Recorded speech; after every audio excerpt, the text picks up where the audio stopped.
Hi friends, എല്ലാവർക്കും പുതിയൊരു വീഡിയോയിലേക്ക് സ്വാഗതം. അപ്പോൾ ഇന്നത്തെ റെസിപ്പി വളരെ ടേസ്റ്റായിട്ടുള്ളൊരു അടയുടെ റെസിപ്പി ആയിട്ടാണ് ഞാൻ വന്നിരിക്കുന്നത്. അതായത് മഞ്ഞളുടെ ഇലയിൽ ഉണ്ടാക്കുന്ന അടയാണ്. അത് കുറേ ആളുകൾക്കൊക്കെ അറിയാമെന്ന് തോന്നുന്നു. പക്ഷേ എന്നാലും ഒരുപാട് പേർക്ക് ഇതിൻ്റെ ടേസ്റ്റ് ഇപ്പോഴും നോക്കാത്ത ആൾക്കാരുണ്ടാവും. അപ്പോൾ ഇത് കാണുമ്പോൾ തന്നെ അറിയാം നമുക്കിതിൻ്റെ ടേസ്റ്റ്. അപ്പോൾ ഒരുപാട് നാളത്തെ ആഗ്രഹമാണ് മഞ്ഞളുടെ ഇലയിലുള്ള അട കഴിക്കണം എന്നുള്ളത്. പക്ഷേ ഇല കിട്ടാത്തത് കൊണ്ട് ഉണ്ടാക്കാൻ പറ്റിയില്ല. ഇപ്പോൾ നാട്ടിൽ വന്നപ്പോൾ തൊടിയിൽ കൂടെയൊക്കെ പോയപ്പോൾ ഇത്രയും ഇല ഞാൻ കണ്ടു. അതൊക്കെ വെട്ടി മുറിച്ച് നല്ല വൃത്തിയായി കഴുകി എടുത്തിട്ട് വന്നിട്ടുണ്ട്. അപ്പോൾ അത് ഇല കൂടുതൽ വലിപ്പമുള്ളതുകൊണ്ടാണ് ഞാൻ അതിൻ്റെ സൈഡൊക്കെ കട്ട് ചെയ്തിരിക്കുന്നത്. അതിനുവേണ്ടി എടുത്തിരിക്കുന്നത് സാധാരണ നമ്മുടെ നൈസായിട്ടുള്ള അരിപ്പൊടിയാണ്. അപ്പോൾ അത് ചെറിയ ചൂടുവെള്ളത്തിൽ കുഴച്ചെടുത്തിട്ടുണ്ട്. ഇനി ആവശ്യത്തിനുള്ള തേങ്ങ എടുക്കുക. അതിലേക്ക് കുറച്ച് മുന്തിരി നിർബന്ധമില്ല, പക്ഷെ മുന്തിരി ഇട്ട് കഴിച്ചപ്പോൾ നല്ലൊരു ടേസ്റ്റാണ് അതിന്. അപ്പോൾ അതും അതിൻ്റെ കൂടെ നമുക്ക് വെല്ലവും കൂടി ഇട്ട് കൊടുത്തിട്ട് നന്നായിട്ടൊന്ന് മിക്സ് ചെയ്തെടുക്കാം. വെല്ലം ഞാനിങ്ങനെ ചീകി എടുത്തതാണ്. അതായത് നമ്മൾ ഈ പച്ചക്കറിയൊക്കെ ചീകുന്ന ഇതുണ്ടല്ലോ, അതിൽ ചീവി എടുത്തതാണ്. കാരണം പൊടിച്ച് കഴിഞ്ഞാൽ എന്തായാലും അതിൽ കുറച്ച് പൊടി ചെറിയ ചെറിയ കഷ്ണങ്ങൾ കാണും. ഇങ്ങനെ ആകുമ്പോൾ കഷ്ണങ്ങളൊന്നുമില്ല. എല്ലാം കൂടി നന്നായി മിക്സ് ചെയ്തെടുത്തിട്ടുണ്ട്. അപ്പോൾ അട പറ്റി തുടങ്ങാം. അപ്പോൾ അടയുടെ എനിക്ക് നല്ലൊരു എക്സ്പീരിയൻസ് ഒന്നും ഇല്ല, എന്നാലും അറിയാവുന്ന രീതിയിലൊക്കെ അതിനെ പരത്തി എടുത്തിട്ടുണ്ട്. ഇനി അതിലേക്ക് നമുക്ക് തേങ്ങയുടെ മിക്സ് ഒന്നിട്ട് കൊടുക്കാം. അപ്പോൾ തേങ്ങയുടെ മിക്സൊക്കെ ഇട്ട് കൊടുക്കുന്ന സമയത്ത് ചില ആളുകൾ അടയൊക്കെ ഉണ്ടാകുമ്പോൾ അതിൻ്റെ നടുവിൽ മാത്രമാണ് ഇങ്ങനെ ഇതിട്ട് കൊടുക്കുന്നത്. പക്ഷെ അങ്ങനെ ഇട്ട് കൊടുക്കുമ്പോൾ എന്താ വെച്ചാൽ നമുക്ക് ആ സൈഡിലൊന്നും അട ഉണ്ടാക്കി കഴിയുമ്പോൾ മധുരം കിട്ടത്തില്ല. അപ്പോൾ ഇതുപോലെ ഒന്ന് പരത്തി കൊടുക്കുക.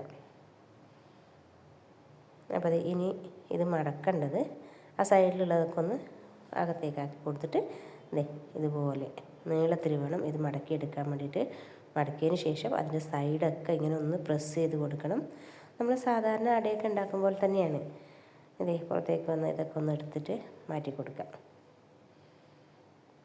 അപ്പോൾ അട റെഡിയായി കഴിഞ്ഞു. അപ്പോൾ നമുക്ക് ഇതുപോലെ എല്ലാ അടയും ഒന്ന് പരത്തിയെടുക്കാം. കാരണം അങ്ങനെ പരത്തിയെടുക്കുന്ന സമയത്ത് ഓരോന്നായിട്ട് മടക്കുന്നതിന് പകരം ഇതുപോലെ എല്ലാം ഇങ്ങനെ പരത്തി വെച്ചതിന് ശേഷം നമുക്ക് ആ തേങ്ങയും വെല്ലമൊക്കെ ഒന്ന് ഇതുപോലെ ഇട്ട് കൊടുക്കുക. അപ്പോൾ എന്താണെന്ന് വെച്ചാൽ നമുക്ക് പെട്ടെന്ന് ഉണ്ടാക്കി കഴിയും. ഓരോന്ന് ഉണ്ടാക്കിയിട്ട് മടക്കി വയ്ക്കുന്നതിനേക്കാളും ഇതുപോലെയൊക്കെ ചെയ്ത് കൊടുത്താൽ പെട്ടെന്ന് നമുക്ക് അട ഉണ്ടാക്കി തീരും. അപ്പോൾ അടയൊക്കെ ഉണ്ടാക്കി കഴിഞ്ഞു. ഇനി എന്താണെന്ന് വെച്ചാൽ ഇഡ്ഡലി ചെമ്പ് ചെറിയതായതുകൊണ്ട് എനിക്കതിലേക്ക് ഫുള്ളായിട്ട് അങ്ങനെ വയ്ക്കാൻ പറ്റുന്നില്ല. അപ്പോൾ ഞാനിത് ഇങ്ങനെ ഇതുപോലെ കട്ട് ചെയ്തെടുത്തിട്ടുണ്ട്. കാരണം ഇത് നമുക്ക് ഉണ്ടാക്കുന്നതിന് മുമ്പേ തന്നെ ഇല കട്ട് ചെയ്തിട്ടും അട ഉണ്ടാക്കാം. പക്ഷെ നമുക്കത് ഇങ്ങനെ ആകുമ്പോൾ ഒന്നുകൂടി നല്ലതാണ്. നമുക്ക് പ്രകൃതിയൊക്കെ കണ്ടും കൊണ്ട് തന്നെ നമുക്ക് അടയൊക്കെ ഒന്ന് പുഴുങ്ങിയെടുക്കാം.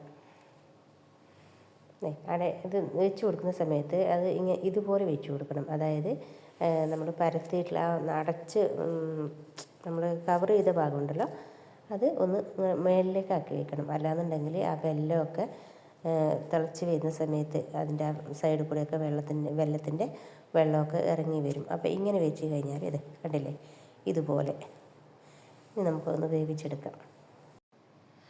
അപ്പോൾ അടയൊക്കെ റെഡിയായി കഴിഞ്ഞു. ഇതിൻ്റെ ആവി വരുന്ന സമയത്ത് നമുക്ക് നല്ലൊരു മണം കിട്ടും. സാധാരണ നമ്മൾ അട ഉണ്ടാക്കുമ്പോൾ നമുക്കറിയില്ല. ഇതാകുമ്പോൾ പരിസരത്തുള്ളവർക്കൊക്കെ അറിയാം നമ്മൾ മഞ്ഞളുടെ അട ഉണ്ടാക്കിയിട്ടുണ്ട് എന്നുള്ളത്. അപ്പോൾ നമുക്കതിൻ്റെ ആവിയൊക്കെ ഒന്ന് നോക്കിയിട്ട് വേണം എടുക്കാൻ വേണ്ടിയിട്ട്. കൈയൊന്നും പൊള്ളിച്ചേക്കരുതാരും. അട റെഡിയായി. അപ്പോൾ അടയൊക്കെ റെഡിയായിട്ടുണ്ട്.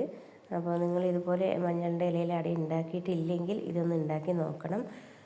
നല്ലൊരു ടേസ്റ്റുള്ളൊരു അടയാണ്. ഇന്നത്തെ വീഡിയോ നിങ്ങൾക്ക് എല്ലാവർക്കും ഇഷ്ടപ്പെട്ട് കാണുമെന്ന് വിചാരിക്കുന്നു. ഇഷ്ടപ്പെട്ടാൽ ലൈക്ക് ചെയ്യാനും ഷെയർ ചെയ്യാനും മറക്കരുത്.